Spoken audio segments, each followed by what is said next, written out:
Hello friend welcome to my YouTube channel मैं रेज्जाक आपके चाइছে RZ tutorial আজিৰ এই ভিডিঅ'টোত আলোচনা কৰিম যে চাকৰি নিয়মীয়াকৰণৰ দাবীৰে পুনৰ আন্দোলনত নামিব প্ৰাথমিক টেট উত্তীৰ্ণ শিক্ষক সমাজ। হয় ফ্ৰেন্ড অহা 19 নৱেম্বৰত যে আন্দোলনত নামিব প্ৰাথমিক টেট উত্তীৰ্ণ শিক্ষক সমাজে। তো কি কৈছে তাৰ পিছত যদি সেই আন্দোলনত যদি সকলোখিনি বন্ধ দিয়াৰ পিছত যদি নামানে তেতিয়া হলে 3 দিনে এটা কাৰ্যসূচী লবলৈ বাধ্য হ'ব বুলি জনাইছে। তাহক আমি এই নিউজটো চাম কি কৈছে।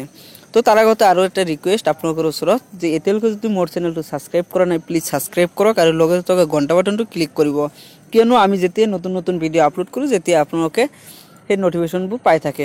তো কি কৈছে ইয়াত কৈছে যে বিনাৰ চৰ্তে বেতন সুৰক্ষা সহ চাকৰি নিয়মীয়াকৰণৰ দাবীৰে পুনৰবাৰ আন্দোলনত নামিব প্ৰাথমিক টেট উত্তীৰ্ণ শিক্ষক সমাজ।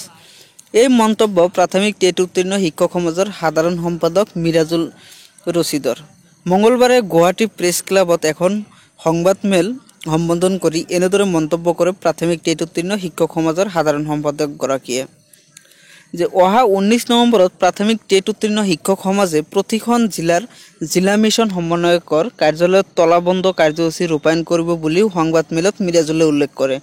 আনহাতে তলাবন্ধ কাৰ্যসূচীৰ পাছতো যদি শিক্ষা বিভাগৰ গা নলৰে তেন্তে নৱেম্বৰ মাহতে তেওঁলোকে পুনৰ 3 দিনীয়া কৰ্মবিৰতি গ্ৰহণ কৰিব বুলি জনায়।